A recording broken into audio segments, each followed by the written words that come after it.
Bien, vamos a continuar. Habíamos analizado un poquito sobre los motores de corriente continua.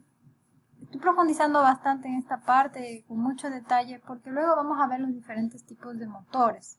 Los motores porque el generador no se utiliza por ahora. Quién sabe, luego ya encuentran una aplicación bastante viable y lo empiezan a utilizar y con sus diferentes configuraciones. El día viernes vamos a dar prioridad a lo que son motores, ¿ya? Pero vamos a analizar un poquito sobre los problemas que tienen bajo las características con las cuales está constituido actualmente, ¿ya?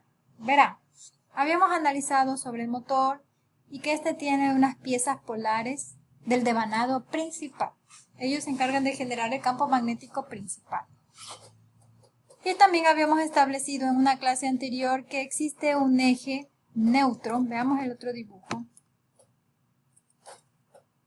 Ya, veamos. Aquí está. El eje neutro se ubica entre dos polos diferentes, norte-sur, ¿no es cierto? Y el campo magnético ahí es cero. El eje situado entre dos polos se denomina línea neutra y sobre ella los efectos magnéticos serán nulos, ¿ya? En cambio, el eje, el centro de cada uno de los polos se denomina eje polar. Tenemos el eje polar y la línea neutra. Sobre ella el campo magnético es cero, ¿no es cierto? Los efectos electromagnéticos son cero. Quiero que quede claro esto porque si tuviéramos un motor de más número de polos, pares de polos, la línea neutra será siempre entre los polos y la línea neutra, ¿sí ven? Y la línea o el eje polar será la que atraviese los polos. Ya, hasta ahí estamos bien, línea neutra y eje polar. Ahora volvamos a donde estábamos.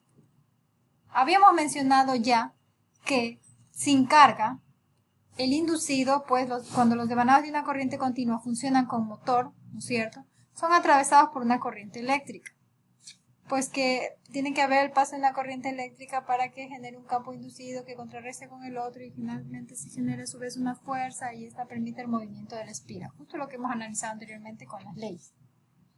Entonces, cuando los devanados de una corriente continua funcionan como motor, son atravesados por una corriente eléctrica, ¿no es cierto? Y en ellos se generan sendos magnéticos cuyas líneas de fuerza son como los que se muestran. Solo estamos analizando las líneas de fuerza, muy aparte del funcionamiento del motor, que luego lo vamos a ver en detalle.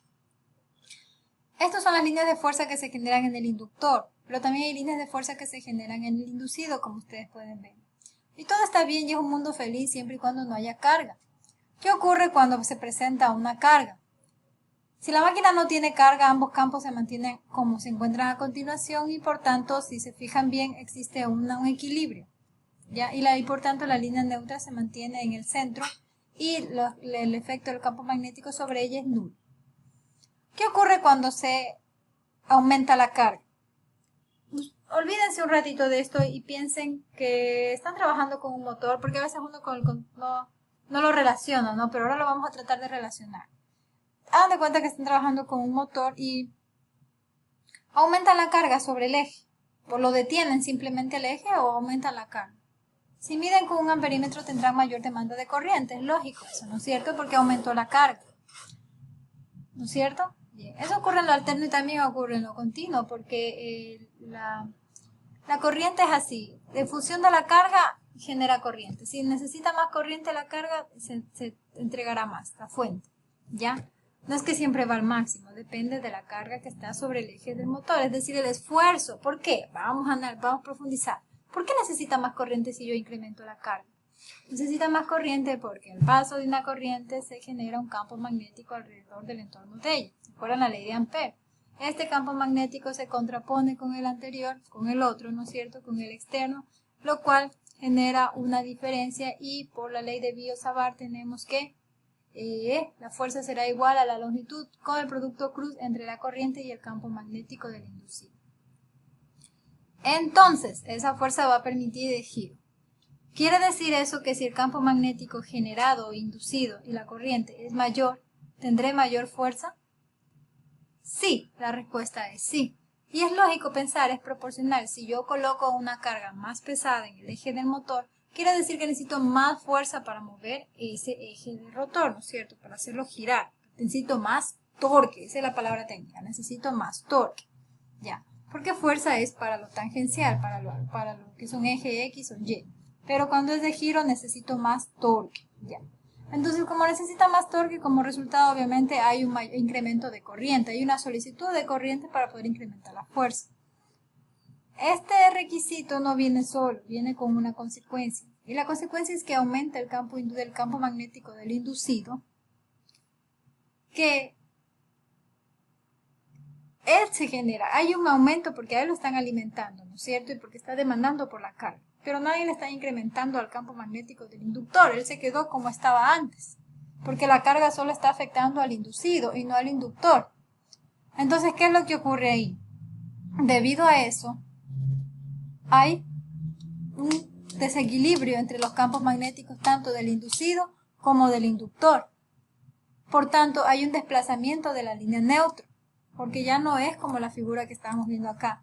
Este cada vez es más intenso, y si es más intenso, las líneas que ustedes pueden ver, las líneas de fuerza, aumentan porque hay mayor demanda de corriente porque aumentó la carga. Estamos en el caso que aumentó la carga. Entonces las líneas de fuerza cambian, aumentan, y esta línea neutra ya no va a ser el campo magnético nulo aquí. Ya no. Entonces, al contraponerse con el campo del inductor, nos damos cuenta que va a haber un desplazamiento de la línea neutra. ¿Ya? Va a haber un desplazamiento, si se fijan bien, el campo magnético del inductor y el campo magnético del inducido, si se fijan bien, ¿no es cierto? Entonces existe un desplazamiento de la línea neutra porque cambiaron las condiciones de los campos magnéticos, ya no hay un equilibrio entre los dos. Entonces, para que haya la línea neutra se desplaza. ¿Y qué era la línea neutra? La línea neutra era donde el campo magnético sobre ella era nulo. ¿Y por qué era importante determinar cuál es la línea neutra? Era importante determinar la línea neutra porque sobre ella se iban a colocar las escobillas, y es importante saber dónde colocar las escobillas, ya que es allí donde se cortocircuitan las delgas del colector, de tal forma de que cuando la corriente pase por cero pueda realizarse el cambio de alterno a continuo. ¿Ya? De esa manera se podrá hacer el sistema, el mecanismo de conmutación y cambiar de alterno a continuo. Si no se hace justo en el paso por cero, lo que va a ocasionarse es que va a haber una diferencia de tensión y se generarán chispas. Entonces, eso trae un problema. Entonces, si la máquina funciona como generador, también existe un desplazamiento al sentido contrario. Y si funciona como motor, al sentido contrario del generador.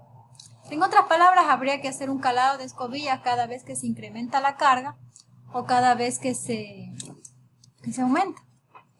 Para máquinas de gran potencia en corriente continua es necesario hacer un calado de las escobillas cada cierto tiempo, cada vez que se incrementa la carga.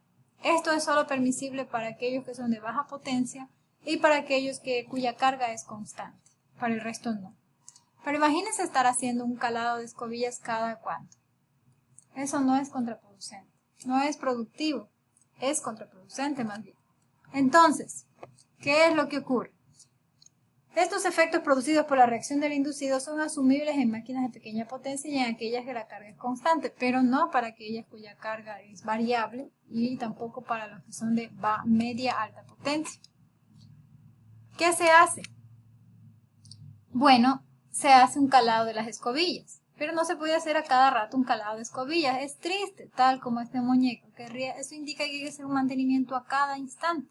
¿No es cierto? Y hay que saber hacer ese calado de las escobillas porque hay que asegurarse de que pase exactamente por la línea neutra. De lo contrario, no va a pasar la corriente por cero, no se va a cortocircuitar cuando la corriente pase por cero y va a generar chispas. ¿Qué es lo que se hace? Para lograr evitar esto, la única manera, analicemos antes de ver la respuesta, aunque ya la vieron creo, la única manera o una de las soluciones, ¿no es cierto?, para lograr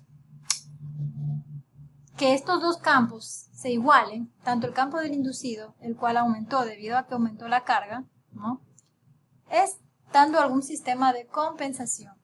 ¿A quién?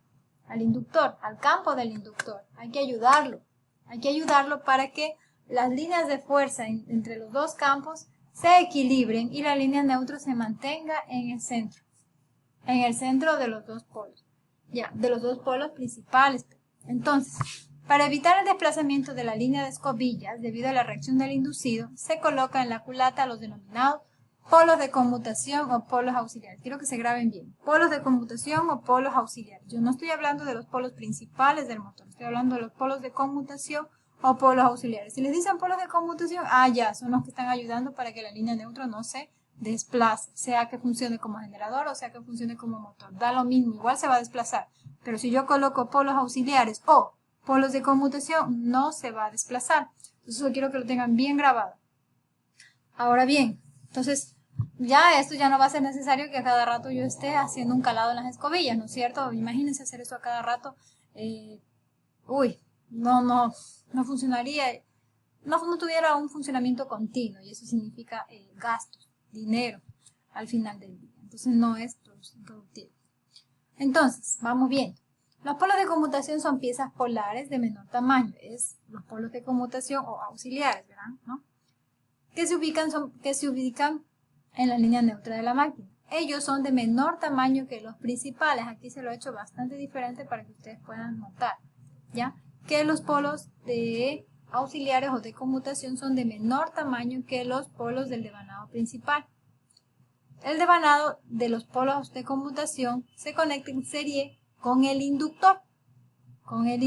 Estos son los polos del inductor. Y genera así un campo de compensación que evita la distorsión del campo de excitación. ¿Ya? El campo de excitación también se llamaba el campo de armadura, recuerden, vayan viendo, no se vayan olvidando, el campo del inducido también. Y también la necesidad de realizar el desplazamiento de la línea de escobillas o la línea de neutro. ¿Ya? No se vayan a confundir línea de escobillas o línea de neutro. El campo de excitación o campo de armadura también, o el campo de inducido. ¿Ya? Quiero que no se confundan porque en máquinas alternas el concepto suele ser un poco al revés. Y a veces trae confusión. La máquina continua está conformada por dos, por el campo, el circuito magnético y el circuito eléctrico. ¿Ya? El circuito magnético tiene una parte móvil, una parte fija. La parte fija vendría a ser las piezas polares, ¿no es cierto?, que están ubicadas en la carcasa o en la culata del motor. Y la parte móvil se refiere a la armadura o al tambor. Sobre esta va a atravesar el eje del rotor. Además va a encontrarse el colector seguido del rulimán o cojinete, o también tiene otro nombre que ahora se escapó. Cojinete, rulimán o rodamiento. Ya ven, tiene muchos nombres, pero es lo mismo. Tienen por qué enredarse. Ahora, si yo hablo de la línea neutro, puedo también decir la línea de escobillas. Si yo digo del campo de compensación, bueno, no porque compensa el inductor. Pero si hablo del campo de excitación, me refiero al campo del inducido o al de la armadura. ¿Sí ven? Que no se me enreden los conceptos. Bien. ¿Cuántos pares de polos auxiliares? O yo puedo decir cuántos pares de polos de conmutación debo colocar. Bueno, el número de pares de polos de conmutación debe ser igual al número de pares de polos de devanado principal. En otras palabras, aquí tenemos un par, si ven, norte, sur, de los principales, son los más grandes. Entonces, ¿cuántos pares de polos auxiliares voy a poner? Un par. ¿O cuántos pares de polos de conmutación voy a poner? Un par. ¿Ya ven? No hay dónde enredarse. Se denominan polos de conmutación a las piezas polares de menor tamaño. Ambas son piezas polares. Las 4 que ven ahí son piezas polares. Solo que las más grandes, el par más grande, se denomina par polar del devanado principal porque son las que generan el campo magnético necesario para generar giro. Y las pequeñas son las piezas polares, pero de conmutación auxiliares. ¿Ya? Y bueno, chicos, eso sería todo por ahora, pero vamos a ver otra unidad. En el siguiente video vamos a continuar y viene acompañado de un hermoso deber. Así que aquí tengo un minuto y un mensaje para ustedes, para los que gusten y les gusta aprender. Perezoso, ¿hasta cuándo has de dormir? ¿Cuándo te levantarás de tu sueño? Un poco de dormitar y cruzar por un poco las manos para reposo. Así vendrá tu necesidad como caminante y tu pobreza como hombre armado. Dejen de holgazanear tanto, dejen de mirar al horizonte tanto. Ya es hora de que empiecen a ver un poquito más allá las cosas, ¿no? Nadie les va a regalar nada. Lo más importante y lo más satisfactorio en esta vida es que ustedes mismos se generen su propio trabajo.